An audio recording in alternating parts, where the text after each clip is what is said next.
Hello, everybody. Welcome to week one of the new semester. I hope you all have a great first week of this college experience, remote college experience. Such is life right now. I'm making this video for week one to give you a little bit of direction as to what to do for this week and really what to expect for the rest of the semester because honestly, once we get into the rhythm of how we do things, it all falls into place pretty quick, and most weeks look pretty much the same. This course, History 102 online version, is meant to be sort of a self-guided course in some ways, or more, I guess, more of a work at your own pace kind of course, because the format is we do not have regular meetings as a group. We basically are all doing this class together but separately. This is a traditional online course. So I'm kind of treating this class as a sort of a correspondence course. You know, you have a bunch of modules, one for each week. And for each module, you have a set amount of things to do for that week. And you can get them all done on Monday and submit it, and you're done for the rest of the week. Or you could do it progressively throughout the week. Or you could wait till the last minute, I suppose, on Fridays when everything is due. It's all kind of up to you, and it all depends on your schedule. So for week one is talking about kind of the beginning of, I guess, what we call in history sort of early modern history, where we talk about the Enlightenment. This was a time when a lot of important thinkers, mostly rich white guys, in Europe, are talking about big ideas about justice, law, government. And those ideas kind of form the germs of modern society. They're talking about democracy, social justice, crime and punishment, equality before the law, all kinds of stuff. And you're going to be tasked with reading about that topic from your Western Civilizations textbook, 5th edition, of Cole and Symes' Western Civilizations. And that gives you, I would highly recommend you do the readings from that book first. This week it's pretty brief. It's only 7 or 8 pages or so. Like, we're starting out textbook wise, we're starting out pretty mild. If you don't have the textbook yet, as I suspect many of you don't freak out. Don't worry. I am providing the first week, in fact, the first 2 weeks of textbook readings to you in scanned form.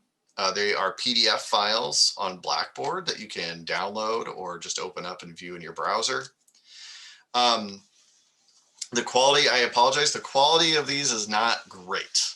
The resolution's not fantastic because I don't have a professional copier scanner here at my house.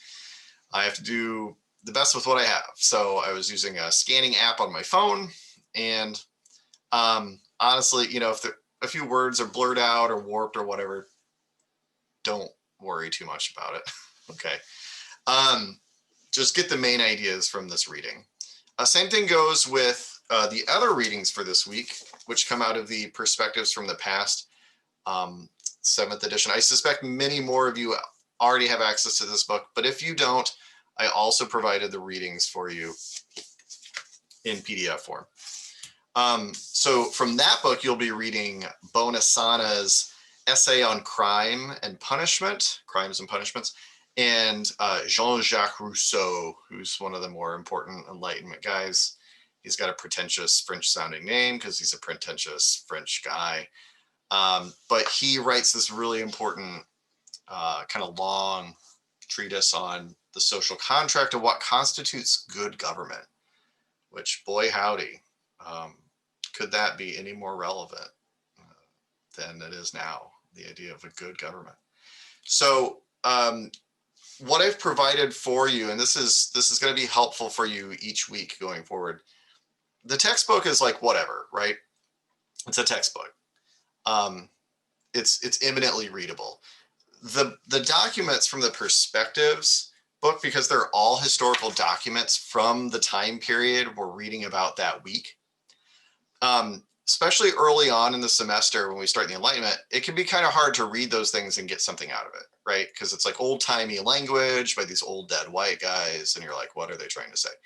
I have provided for you what I hope to be helpful guided questions, I suppose, to pick out sort of the main ideas of each document that's assigned each week. That's included in the module page. It's called Guided Reading Questions for week 1.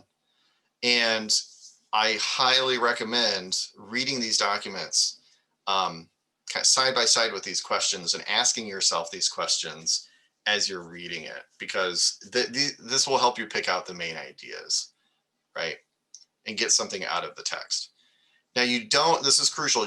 I'm not going to collect these questions. Like, they are purely there for you to help you read and to think about the main ideas, like picking out the main ideas in this. I'm not going to give you the answers to the questions because that's why you're reading in the first place, but you're going to give me the answers to these things later on through essays, through the analysis papers, which I'll tell you more about next week.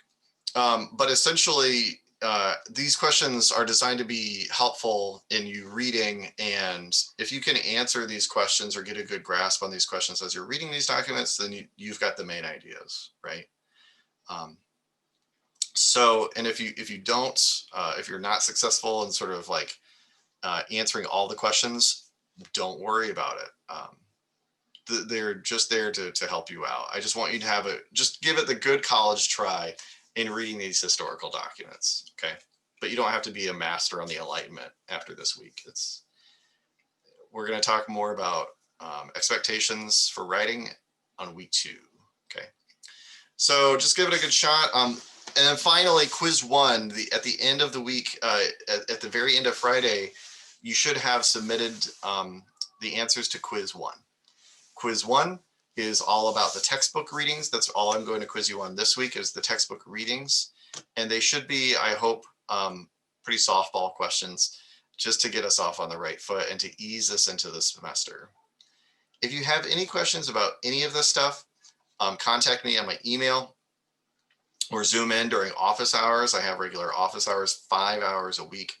That is all listed in the instructor email, or not email, the instructor tab on your Blackboard page. All right, guys. Well, good luck with week 1. If you have any questions, let me know. Otherwise, happy reading, happy quizzing, and then I'll talk to you all in week 2.